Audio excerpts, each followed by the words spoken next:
Hello and welcome. I'm Lisa Mitrokhin. That's my lovely assistant Shelby. And today we have something very special to teach you. We're going to take my Cathedral Cats coloring page design and turn it into this beautiful 3D cardstock shadow box style layering project. Let's get right to it.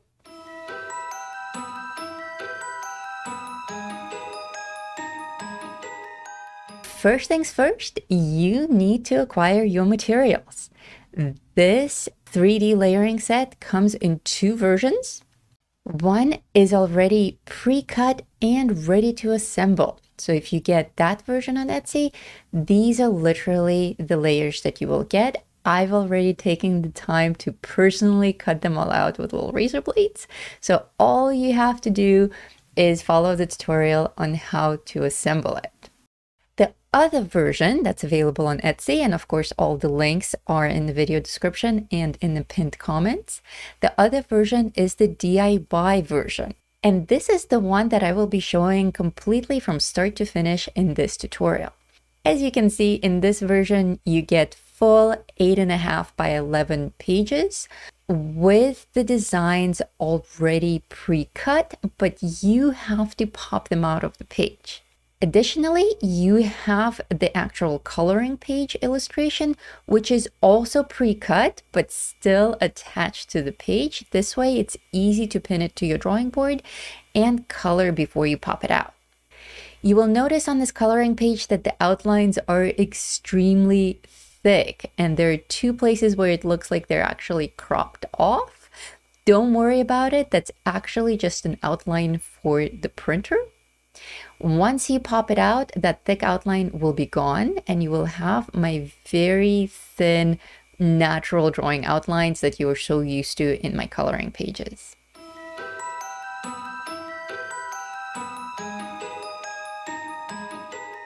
First, we're going to take the coloring page and set it aside. We don't want to pop it out yet. Working without colorful layers, we have yellow, light orange, dark orange, and black. And now what we have to do is pop them out of their pages. You can do that in any order as long as all four of them are free of their restraints at the end of this step. Now they're already pre-cut, but the cuts are not done all the way through. Some of these are more detailed than others. The black layer is the most involved one. So several ways that you can free them from their pages is you can grab a regular old toothpick and pop out all the little pieces. If you need a little more help than that, you can grab an X-Acto knife blade and just cut them out. And if you're a crafter and you're used to working with a Cricut machine or a Brother machine, you probably have a tool like this. It looks like a scary dental tool. It is excellent for working with paper and cardstock, and you can use it to help pop out all those little pieces. For me, this is the fun part of the project, is actually creating these cutouts. So at the end of this step, this is what you want to end up with: your black, your dark orange, your light orange, and your yellow. And going from left to right, this is layer 1, 2, 3, and 4.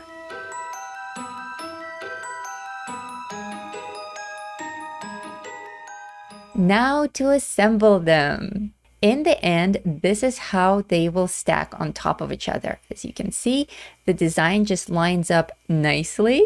It does get a little tricky with the black layer. Notice that the first three, yellow, light orange, and dark orange, line up so easily because they have the little cat paw silhouettes on the bottom. So as long as you line up those, the whole thing will line up. However, our top layer, the black filigree, is a standalone circle. So he doesn't have those cat paws. You will have to rotate him until he lines up perfectly.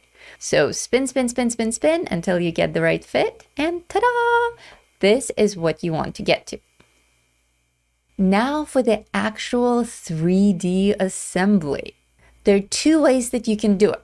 First, you can just glue every layer on top of the other. However, I made mine with 3D offsets. And this way it looks a little bit more like a shadow box. And to me, that's a much more interesting and intricate look. I actually started from the top 2 layers. My black filigree and the dark orange are too intricate for any kind of a 3D offset, so I'm simply going to glue one on top of the other. So again, making sure that they line up, I'm going to flip it open like a book, and using just regular Elmer's glue and a toothpick, I'm going to put little dabs of glue around the perimeter. The other thing that you can use is a glue pen. Don't worry about covering the entire surface with glue. Just a few dabs here and there will be more than enough, especially around the perimeter.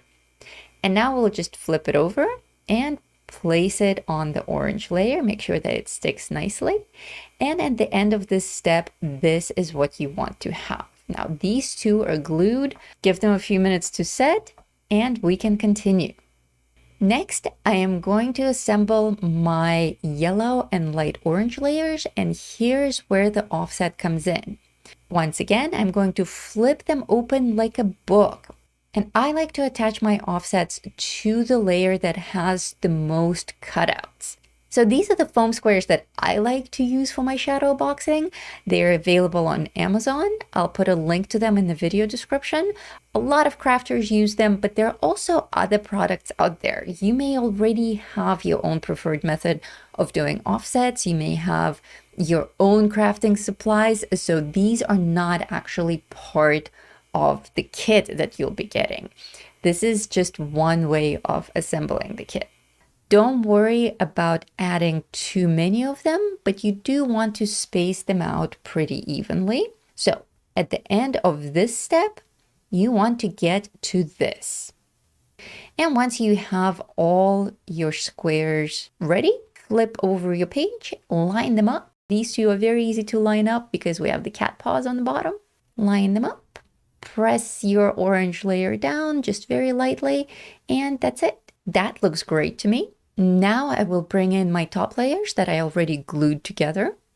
And now we have a choice. We can either glue this layer. If it's too intricate for you to do foam work with, you can glue it on and that will look wonderful. We already have a shadow boxing effect happening, but we can also raise it with our foam squares. And I think that will be the better look. That way we'll get even more shadow work in there.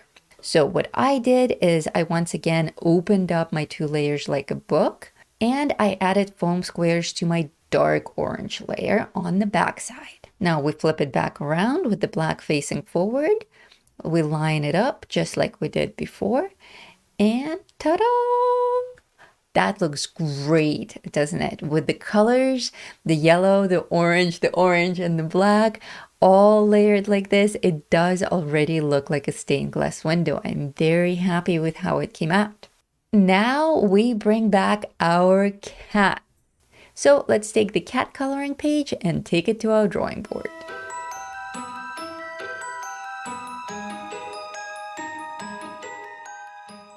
If you've been following me and my channel for any length of time, you probably recognize these characters. These are my cathedral cats from my #1 trending video on YouTube on how to color backlit effects.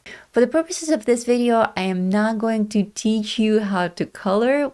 If you're interested in me making this into a full separate tutorial on how I picked the colors, how I blended the colors, how I made gradient transitions, calling out one color at a time and all that, please drop me a comment in the video description. And if enough people want to see that coloring tutorial, I will release it as a separate video.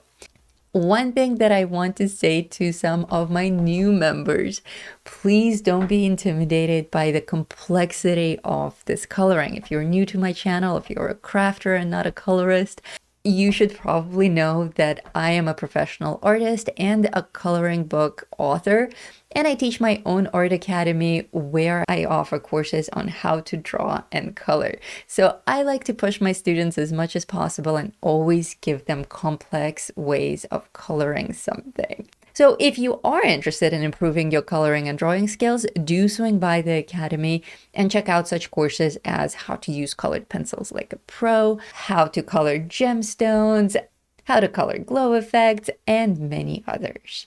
And for all of you who are colorists or beginner colorists, I would also like to say that there's no need to color this page so intricately. This design is very straightforward. So if you just color in the cats in a solid purple or solid black, leaving the little Day of the Dead makeup blank or yellow, that's perfectly fine. You can color them with just one color. You can use colored pencils or markers.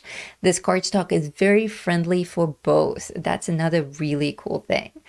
This design is so simple and friendly. You can do it with your kids, but it's also so intricate and interesting that as a more professional colorist, you can take it a notch higher and do something like what I'm doing here with the gradient transitions and complex color palettes.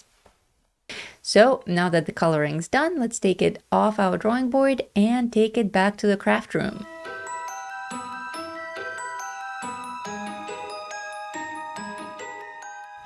And there they are. Now that the coloring is done, I am going to take my X-Acto knife and cut them out. I'm a huge fan of using X-Acto knives for cardstock cutouts, but if you're not comfortable with blades or your hand isn't steady enough, you may also use tiny scissors for this step or any other kind of a tool that you have in your studio that you prefer. Again, the pages are already partially pre-cut, a little bit scored, so you should have no problem popping this image out of the page. Now, one extra step that I like to add to my projects like this is to clean up the edges after the cutting is done. Now I'm using a Sharpie in this video, and that's a little bit of an overkill. Any other marker or pen will work just as well. And again, that's an optional step. That's just something that I like to do so that when you look at a page from the side, it appears black and not white or cream. All right, now that our cats are cut out and I did the little outline on the edges, we're going to flip them around and we're going to stick some of our foam squares to them. Again, you have an option here. You can glue them or you can offset them. I'm going to offset them. I find that a lot of people use way too many foam offsets than they actually need for a given project. Cardstock is very lightweight and these foam squares are very lightweight. So your paper is not going to sag. The cardstock is thick and rigid, but lightweight. So it's not going to sag if you don't have too many foam offsets. And that's it. Ta-da! They are done. I think they look great. I am so excited to see my favorite characters come to life in yet another version in this 3D version. So what can you do with this? These are very fun to make. The actual process of making is amazing. If you enjoy doing things with your hands, if you enjoy crafts, then you will have an amazing time doing this.